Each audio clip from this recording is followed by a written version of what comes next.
이 감사라는 주제를 생각하는데 문득 저희 집에 있었던 그런 이야기가 좀 생각이 났습니다. 저희 아버님이 믿음 가지시기 전에는 일 다니시면서 술도 많이 하시고 그랬을 때 얘기입니다. 이제 월급날이 됐어요. 월급 봉투를 받았습니다. 그리고 이제 기분이 좋으시니까 술 한잔 또 하시는 거예요. 그리고는 이제 집으로 오시는데 이 월급 봉투가 혹시 잃어버리면 안 될 것 같아서 보자기에 싸가지고요, 허리에다 맸습니다. 보자기에 싸서 허리에, 옛날에 우리 그렇게 좀 많이 했잖아요. 그렇게 하고는 이제 지하철을 타고 버스를 타고 집으로 오셨어요. 집에 와서 이제 저희 어머니에게 그 월급 봉투를 딱 주려고 배를 만지는데 없습니다. 깜짝 놀랐죠.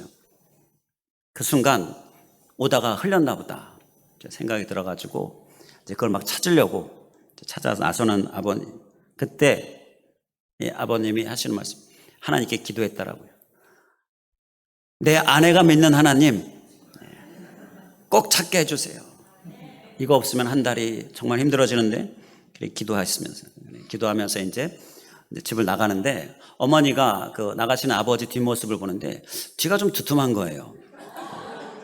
그래서 툭툭 쳐보니까 이게 앞에 있는 게 이렇게 막 사람들이 부딪히니까 뒤로 돌아가서 뒤에 있었던 거죠. 그래서 이제 찾았는데 이때가 중요합니다. 이때 아버님이 하나님 감사합니다. 이 기도에 응답해 주셔서 감사합니다. 이렇게 하나님께 감사 기도를 했다라는 건데요. 믿지 않으셨을 때 이야기인데 그래도 응답을 받으니까, 기도했는데 응답이 되니까 감사합니다. 이 감사 기도를 정말 잊지 않으셨던 것, 그것을 생각하게 되었습니다. 웃으면 복이 온다라는 말이 있지요. 근데 이 웃으면이 성경적으로 보게 되면 감사하면입니다. 감사하면 복이 옵니다. 성경에서 하나님께서 우리가 감사할 때 우리에게 복을 주신다 말씀하십니다. 이 감사를 통하여 복의 주인공이 될 수 있길 간절히 원합니다. 그 감사의 한 모습으로 오늘 맥주 감사절을 우리에게 주셨는데요. 그러면서 오늘 본문 말씀 가운데 16절에 맥주절을 지키라 라고 이렇게 명하십니다. 이 맥주절을 감사로 지키라라는 것이지요. 성경에서 이 명령형은 우리에게 특별한 의미를 줍니다. 명령은 일단 무조건 그 명령대로 행하라라는 것입니다. 따져가면서 왜 그래야 되는지 그렇게 복잡하게 생각하지 말고 일단 명령은 무조건 행하라라는 것입니다. 우리 사람들 마음 가운데에는 좀 이런 반항의식이 좀 있지 않습니까? 아니 왜 이렇게 우리가 질문을 하는데, 하나님 앞에서 하나님께서 성경에서 명령으로 주시는 말씀은 일단 그러한 질문 내려놓고 한번 해보는 거예요.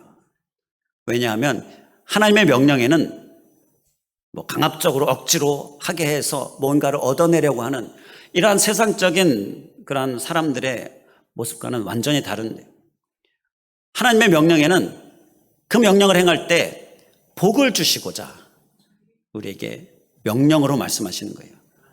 반드시 해야 한다라고 말씀하시는 거예요. 그래서 맥주절을 지키라, 오늘 말씀의 제목을 이렇게 하나님의 말씀에 이 명령을 그대로 실었는데요, 우리가 반드시 해야 할 것으로 알 수 있길 간절히 원합니다. 그래야 이 복의 주인공이 될 수가 있는 것입니다. 맥주절을 지키는 우리들 꼭 될 수 있길 간절히 원합니다. 그러면 맥주절을 지키는 삶이 어떠한 삶인가, 우리가 말씀을 통하여 함께 살펴보고자 하는데요. 먼저 16절 말씀에 보게 되면 밭에 뿌린 것의 첫 열매를 거둠이니라. 이는 내가 수고하여 밭에 뿌린 것의 첫 열매를 거둠이니라 라고 말씀을 합니다. 맥주절을 지키는 한 모습을 여기서 말씀하고 있는데요. 이 말씀은 무엇이냐? 열매를 거뒀어요. 수고해서 뿌리고 수고해서 자라고 이제 열매를 거뒀습니다. 그러면 그 열매를 가지고서 감사하라라는 것입니다. 그 열매로 맥주절을 지켜라라는 것입니다. 그게 이 16절에 맥주절을 지켜야 하는 모습에 우리가 소외될 모습인 거예요. 자, 우리가 뭔가 거둔 것이 있습니까? 뭔가 우리가 결과로 얻은 것이 있습니까? 수고가 애썼는데 그 결과로 우리가 얻은 것이 있다면 그러면 반드시 맥추절을 지키라라는 것입니다. 반드시 그 거둔 것에 대하여 감사를 하나님 앞에 올려드려야 한다는 거예요. 이것이 맥추절을 지키는 삶에 우리가 소해야 될 한 가지 모습입니다. 우리는 거둔 것이 다 있습니다. 우리가 날 때 가지고 있는 것 아무것도 없었는데요. 지금 우리가 가지고 있는 것들, 그것이 무엇이든지 다 있습니다. 우리가 이것에 대하여 하나님 앞에 감사하는 삶이 맥추절을 지키는 삶이다라는 거예요. 그러면 하나님께서 반드시 우리에게 복으로 갚아주신다라는 거예요. 우리는 거둔 것에 대하여 절대 입 싹 닦듯이, 맞나요? 싹 씻듯이 그렇게 잊어버리거나 놓치지 않고 감사하는 삶을 꼭 살 수 있기를 다시 한번 주님의 이름으로 간절히 축원을 드립니다. 이게 바로 맥추절을 지키는 삶의 모습인 거예요. 그런데 이 모습을 살기 위하여서 우리가 꼭 기억해야 될 그런 하나님의 마음이 있습니다. 하나님께서 우리에게 거뒀느냐? 그렇다면 꼭 그것을 가지고서 맥추절을 지키라. 곧 감사하라. 이렇게 말씀하신 것은 하나님께서 우리에게 더 많은 열매를 주시고자 그렇게 우리에게 명령하시는 거예요. 자, 명령에는 복이 담겨 있다 말씀 나눴잖아요. 어떤 복이 있느냐? 맥추절을 지켜라. 거둔 것에 대해 감사해라. 그 말씀은 그러면 더 많은 열매를 거둘 수 있게 해주겠다. 바로 이러한 복을 주님께서 예비하시고 가지고 그리고 우리에게 말씀하고 계시는 거예요. 우리는 조금이 아니라 많이 풍성히 정말 풍요롭게 그렇게 거두기를 원합니다. 하나님께서 우리에게 그렇게 풍성하게 거두게 해주시기를 원하십니다. 내가 원하는 것보다 하나님 마음이 더 커요. 그러한 마음으로 우리에게 주님께서 명하시는 거예요. 거뒀으면 반드시 거두게 하신 하나님을 기억하며 감사해라. 바로 이렇게 우리에게 명하고 계시는 것입니다. 이 명은 더 많이 열매를 주시고자 우리에게 말씀하시는 부분이지요. 우리가 더 많은 열매를 거두기 원한다면요, 지금 거두는 것들에 대하여 감사를 꼭 잊지 않을 수 있게 간절히 원합니다. 그것이 더 많이 거둘 수 있는 방법이 되는 거예요. 우리가 이렇게 농사를 생각해 보면 뿌리잖아요. 뿌리고 열심히 자라도록 가꾸고 돌보지요. 자, 그러면 열매가 풍성하게 맺혀집니까? 그럴 수도 있고 그렇지 않을 수도 있습니다. 보통 별 문제가 없으면 열매가 거둬지게 됩니다. 그런데 가뭄이 있다든지 또 태풍이 온다든지 홍수가 있게 되어진다든지 이러한 천재지변이 있게 되면 풍성한 수확이 아니라 아주 간신히 조금 아니면 오히려 손해를 보게 되어지는 것까지, 뿌린다고 해서 무조건 거두는 것이 아니다라는 것을 우리가 좀 경험하고 또 보게 되지요. 그래서 거두는 것은 이건 정말로 하나님의 영역이다. 하나님께서 거두게 해주셔야 풍성하게 거둘 수 있다라는 것을 우리가 깨닫게 됩니다. 거두게 하시는 하나님, 많은 열매로 거두게 하시는 하나님, 그 하나님께서 우리를 거두게 해주시는 그 도우심이 있어야 한다는 거예요. 그 도우심을 우리에게 주시고자 거두었느냐? 반드시 감사해라. 하나님께서 주신 것임을 기억하며 하나님께 감사해라. 우리에게 말씀하시는 것입니다. 우리는 이 감사, 우리의 삶에 늘 우리가 얻은 것에 대하여, 거둔 것에 대하여 감사하는 삶, 꼭 잊지 않을 수 있기를 다시 한번 주님의 이름으로 간절히 축원을 드립니다. 1848년 유타주에 사람들이 이제 개척을 합니다. 그래서 농토를 만들고 그리고 거기에 심습니다. 밀을 심어요. 힘을 다해서 뿌리고 정성껏 돌봅니다. 그리고 이제 밀 이삭이 파릇파릇 자라나게 되고요. 그리고 이제 수확할 때가 다가오게 됩니다.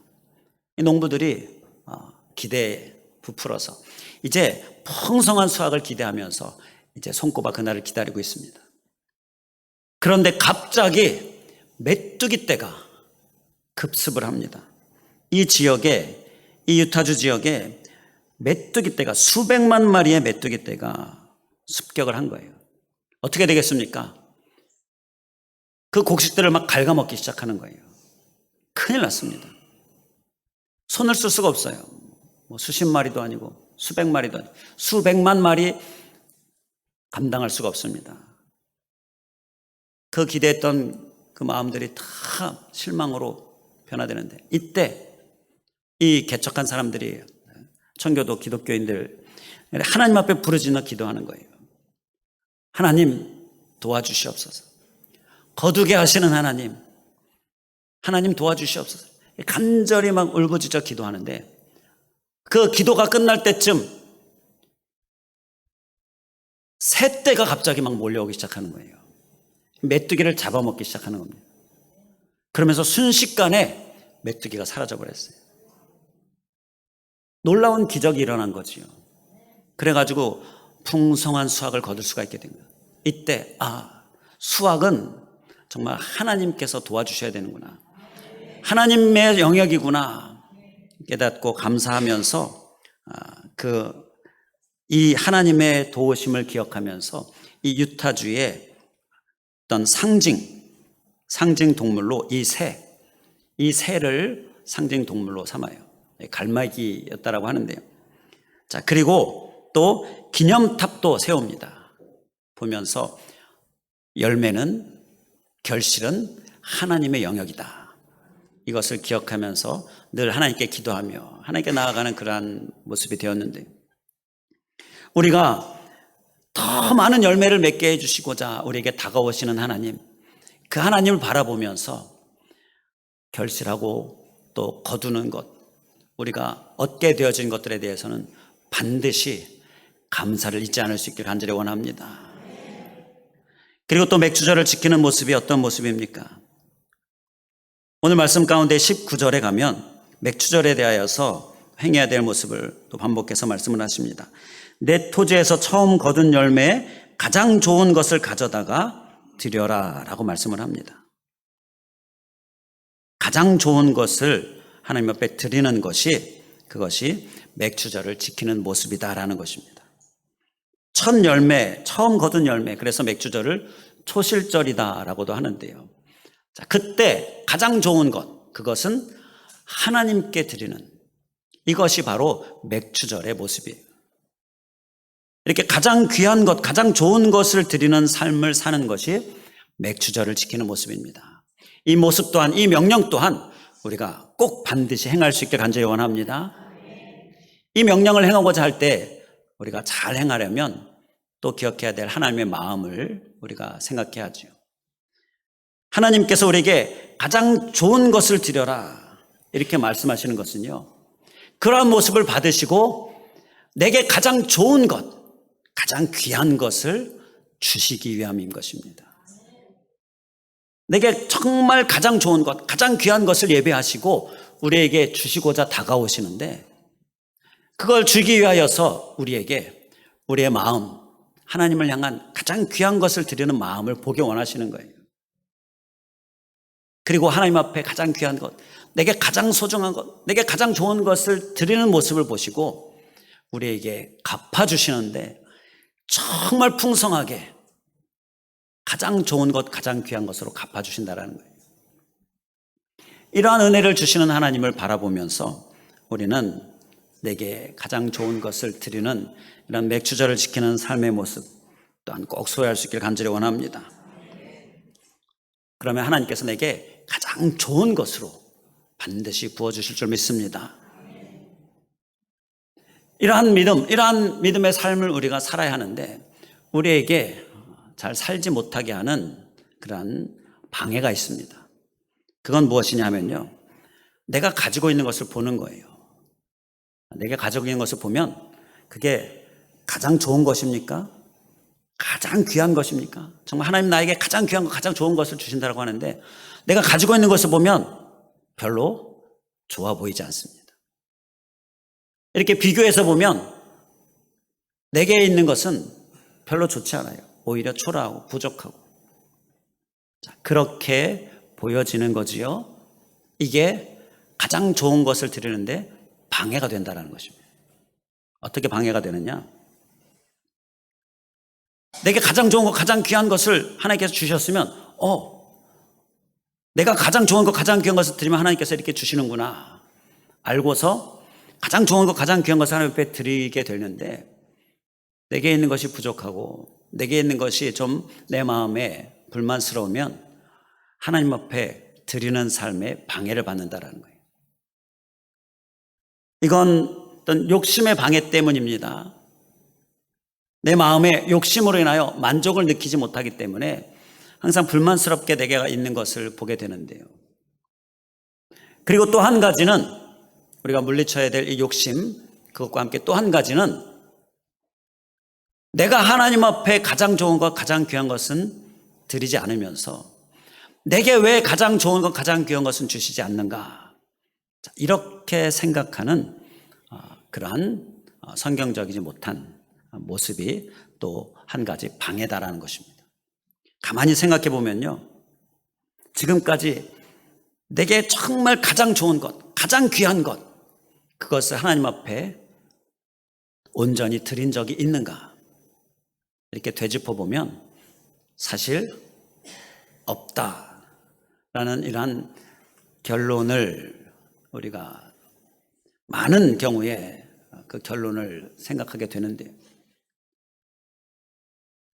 그러면서 내게 있는 것은 가장 좋은 것, 가장 귀한 것이 아님에 대하여서 하나님 앞에 의문부호를 짓고 왜 내게 가장 좋은 것, 가장 귀한 것은 주시지 않으시는가, 이렇게 우리가 보통 생각을 한다라는 것입니다.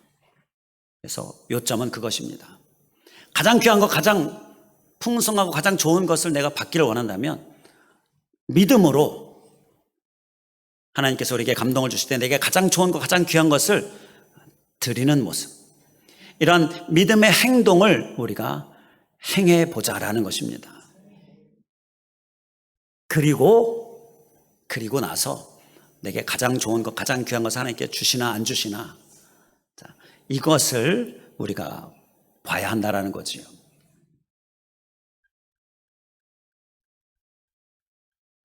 믿음은 행하는 것입니다.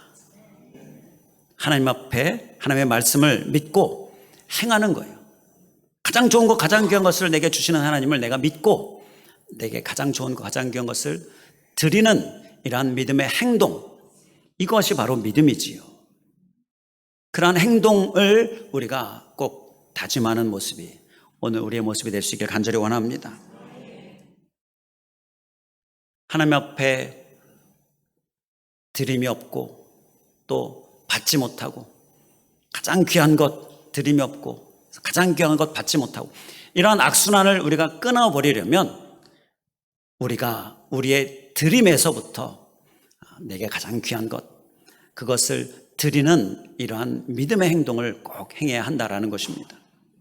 열왕기상 17장에 보게 되면 사르밧 과부, 우리가 잘 아는 말씀이 나오죠. 이 가정의 가장 귀한 것, 가장 좋은 것은 한 끼 먹을 분량의 가루, 한 움큼의 가루와 조금 남은 기름이에요. 그것으로 이제 빵을 만들어서 먹고 이제 끝입니다. 오랜 기간을 통하여 이제 먹을 것이 하나도 없습니다. 주변에 아무것도 없습니다. 다 굶어가고 있고요. 다 굶어 죽어가고 있는 상황이에요. 이 가정의 가장 귀한 것, 가장 소중한 것, 바로 이것을, 그런데 하나님께서 엘리야를 보내셔서 엘리야에게 드리라라고 말씀을 한 겁니다. 고민이 됐겠지요. 그런데 그것으로 음식을 준비해서 엘리야에게 공개합니다. 하나님의 사람에게 공개합니다. 곧 하나님께 드렸습니다. 그랬더니 어떻게 됐습니까? 열왕기상 17장 16절에 여호와께서 엘리야를 통하여 하신 말씀같이 통의 가루가 떨어지지 아니하고 병의 기름이 없어지지 아니하더라. 가장 좋은 것, 가장 귀한 것, 그것을 공급받게 됩니다. 그런데 그 가뭄 내내 계속해서 공급을 받게 되어지고요. 떨어지지 않는 공급, 풍성하게 부어주시는 하나님의 은혜를 경험하게 된 거예요. 가장 좋은 것, 가장 귀한 것, 그것을 드렸더니 하나님께서 가장 좋은 것, 가장 귀한 것으로 풍성하게 갚아주셨던 것입니다. 우리가 이러한 하나님을 믿는 믿음으로 맥주절을 지키는 모습의 한 모습, 가장 귀한 것, 가장 좋은 것을 하나님 앞에 드리는 삶을 우리가 믿음으로 꼭 살아낼 수 있길 간절히 원합니다. 아프리카 우간다의 한 시골 마을에 카토라는 청년이 살았는데요. 이 청년이 아주 가난했습니다.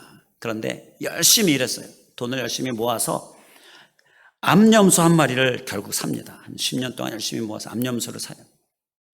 그 염소 하나면 이제 앞으로 먹고 살 수 있게 됩니다. 그 염소가 또 새끼도 낳고 하면 이제 앞길이 이제 먹는 일에 대해서는 좀 걱정이 덜해지게 됐어요. 우리나라 옛날에도 뭐 소 한 마리 산다든지 염소 한 마리 사면 그걸 가지고서 이렇게 살잖아요. 자, 그래서 이제 좀 마음에 이제 좀 편안해졌습니다. 근데 그렇게 살던 어느 날 옆집에, 이웃집에 할머니 어린 손자가 아주 심각한 병에 걸려서 이제 죽음 직전에 있는 거예요. 의사가 와서 진찰을 해보고는 이 아이의 병은 영양실조입니다. 영양실조로 인하여 지금 먹지 않으면 이제 죽습니다. 그 얘기를 한 거예요. 그 소식을 전해들은 이 카토가 그날 밤에 아주 심각한 고민에 빠지게 됩니다. 그리고는 다음날 아침에 자기의 가장 귀한 암염소를 죽입니다. 그것으로 고기를 만들어서 그 이웃집 할머니 손자에게 먹이게 합니다. 손자는 살았어요. 그런데 이 청년은 그 가장 귀한 것을 이제 잃어버렸습니다. 그걸 죽여야 했고요. 이렇게 결단하기까지 얼마나 힘들었겠습니까? 그러나 결단하고 결국 아이를 살렸어요. 이제 이 청년은 또 한 10년을 또 열심히 일해서 벌어야 합니다. 그런데 이 소식이 그 우간다 지역을 돕기 위하여 왔었던 국제구호단체의 자원봉사자들에게 들어갑니다. 이 자원봉사자들이 이 감동을 받아서 이 얘기를 후원자들에게 합니다. 그랬더니 후원자들이 또 감동을 받아서 많은 후원을 보내는데 그 청년에게 후원을 보냅니다. 한 마리의 암염소가 아니라 이제 수십 마리의 암염소가 됩니다. 그리고 그 암염소가 계속 더 확장이 돼서 큰 그러한 수백 마리의 가축을 기르는 목장 주인이 되고요. 그렇게 유복하게 되어지고 그 지역을 먹여 살리는 유지가 되어집니다. 이건 실제로 있었던 이야기인데요. 가장 귀한 것을 드렸던 그 사람에게 하나님께서 가장 좋은 것으로 부어주시는 이러한 은혜의 주인공이 된 것입니다. 하나님은 우리에게 오늘 말씀하십니다. 맥주절을 지키라. 그 맥주절은 내게 가장 귀한 것, 가장 좋은 것을 하나님 앞에 드리는 삶을 말씀하는 것입니다. 이 명을 우리가 꼭 행함으로 인하여서 명은 우리에게 복을 담고 있습니다. 우리가 꼭 행함으로 인하여 또 복의 주인공 될 수 있길 간절히 원합니다. 끝으로 오늘 말씀 19절 말씀을 계속 이어서 보게 되면 19절 끝부분에 너는 염소 새끼를 그 어미의 젖으로 삼지 말지어다 라는 말씀이 있습니다. 맥주절을 지킬 때 또 한 가지 꼭 소외될 모습인데요. 염소 새끼가 있습니다. 그 염소 새끼를 삶아서 이제 죽이는데 그 삶는 물을 그 염소 새끼 어미의 젖으로 하라는 거예요. 이건 정말로 그 염소가 어떤 인격을 가지고 있다면 정말로 잔인한 거죠. 어미의 젖은 새끼를 먹이고 새끼를 살리기 위한 건데 그 젖으로 새끼를 죽이는 그러한 일이잖아요. 근데 이 일이요, 당시 가나안 땅 원주민들 사이에서는 이게 풍요와 번성을 위하여서 그 주술적으로 행하던 그러한 어떤 의식이었어요. 이러한 일들을 하지 말아라 라고 말씀하고 있는 것입니다. 풍요와 번성을 원한다면서 이렇게 주술적인 방법들을 많이 만들어내는데요. 그것들을 따라하지 말고 그러한 잘못된 방법을 행하지 말고 풍요와 번성을 주시는 하나님께 나아와라. 바로 이 부분을 말씀하고 있는 것입니다. 풍요와 번성을 우리는 다 원하지요. 그 풍요와 번성을 원하는 우리들이 맥추절을 지키는 모습은 풍요와 번성의 근원이 되시는 하나님께 나아가는 것. 이것이 바로 우리가 소외될 모습이다라는 것입니다. 그런데 우리는 자꾸 하나님이 아닌 다른 것에 우리의 마음을 빼앗깁니다. 다른 방법에 우리의 마음이 혹하게 되어지고 여기저기 우리의 마음을 빼앗게 되어지고, 자, 이러한 연약함에 대하여서 예레미야 2장 13절에 보게 되면 이러한 말씀을 하십니다. 내 백성이 두 가지 악을 행하였나니 곧 그들의 생수의 근원되는 나를 버린 것과 스스로 웅덩이를 판 것인데 그것은 그 물을 가두지 못할 터진 웅덩이들이니라. 두 가지 악을 말씀하셔요. 한 가지는 생수의 근원이 되시는 하나님을 버리는 모습인 것입니다. 풍요와 번성의 근원은 우리 하나님이심을 우리가 기억하면서 하나님을 떠나는 모습, 하나님이 아닌 다른 것에 우리의 마음이 혹하면서 우리의 마음을 빼앗기지 않는 모습, 우리의 모습이 될 수 있길 간절히 원합니다. 그리고 또 한 가지, 우리가 물을 가두기 위하여서, 물을 모으기 위해서 웅덩이를 파는 일처럼 이렇게 모으기 위하여서 우리가 힘써 또 사는데, 그런데 그 웅덩이가 터져버리면 물을 모을 수가 없지요. 웅덩이를 터지지 않게 해주시는 하나님이 필요하다라는 말씀입니다. 그래서 우리는 열심히 일할 때에 웅덩이가 터지지 않도록 지켜주시고 도우시는 하나님, 그 하나님을 바라보면서 그 하나님께 나아가는 모습, 그 하나님을 붙드는 모습, 우리의 모습이 되기를 주님의 이름으로 간절히 축원을 드립니다. 골로새서를 보게 되면 골로새서에 유난히 감사라는 단어가 많이 나옵니다. 그런데 이 골로새서를 바울이 어디에서 썼습니까? 골로새서를 옥중서신이다라고 이야기하잖아요. 감옥에 갇혀 있을 때 쓴 겁니다. 감옥에 갇혀 있을 때, 편지를 쓸 때 사람의 마음이 어떻겠습니까? 갇혀 있으면, 고생하면 여기서 하나님께서 나를 구해 주시길 원하는 마음.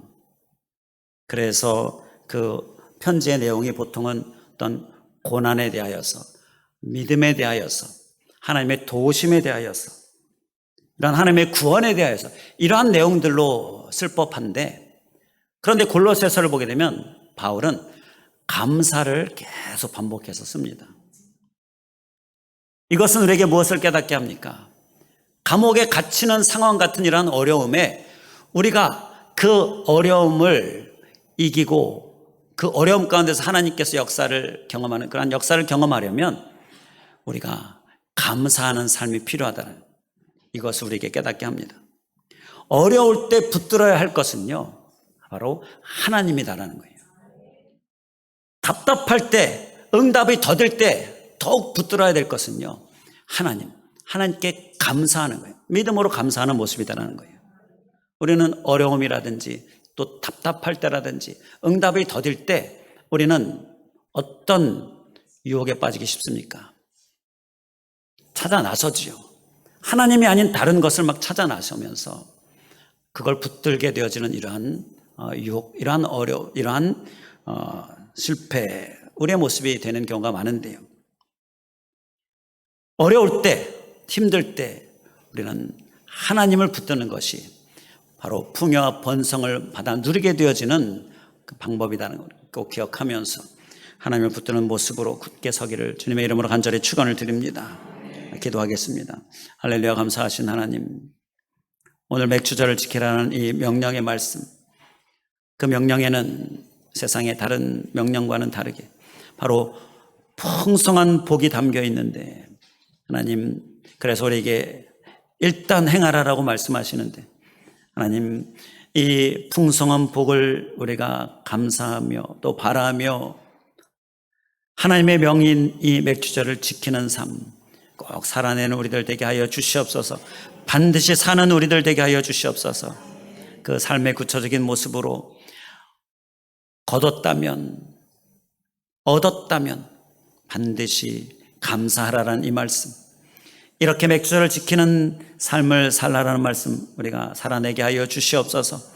이 말씀 안에 담겨있는 하나님의 마음은 더 풍성한 열매, 더 풍성히 많이 거두게 해주시는 그런 하나님의 마음이 담겨있는데, 더 풍성히 더 많이 거두게 해주시고자 우리들에게 지금 현재 거둔 것들에 대하여 반드시 감사하라, 하나님께서 거두게 해주셨습니다 고백하며 감사하라라고 말씀하시는데, 하나님이 삶을 우리가 꼭 살아내서 풍성하게 부어주시는, 풍성하게 거두게 해주시는 그런 하나님을 꼭 다 경험하게 하여 주시옵소서.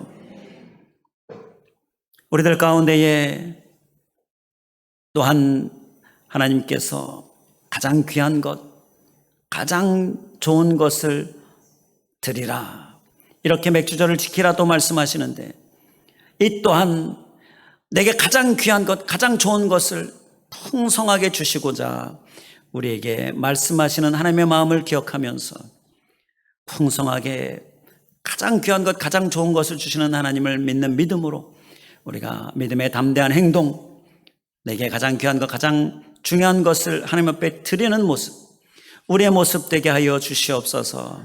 그를 통하여 하나님이 주시는 풍성함, 가장 좋은 것에 부어주시는 풍성함의 주인공, 복의 주인공 다 되게 하여 주시옵소서. 또한 아버지 하나님, 우리가 하나님 앞에 나아갈 때에 계속 우리를 유혹하고 우리를 미혹하는 하나님이 아닌 다른 것들, 세상적인 것들, 그러한 것들을 붙들고 거기에 풍성이 있고 거기에 번성이 있다라고 생각하는 이러한 가짜 주인 행세를 하는 이 세상적인 것들을 우리가 붙들게 되어지는, 하나님 이러한 연약한 모습도 우리가 철저히 경계하면서 그러한 잘못된 방법을 따르지 말고 하나님, 풍성과 부여와 번성의 근원이 되시는 하나님을 붙들라, 그 하나님께 나아가라는 이 말씀을 기억하며 우리가 하나님의 지켜주심, 돌보심을 간절히 간구하고 하나님께 열심히 나아가는 우리들 되게 하여 주시옵소서. 간절히 간구하오며 예수 그리스도의 이름으로 기도하옵나이다. 아멘.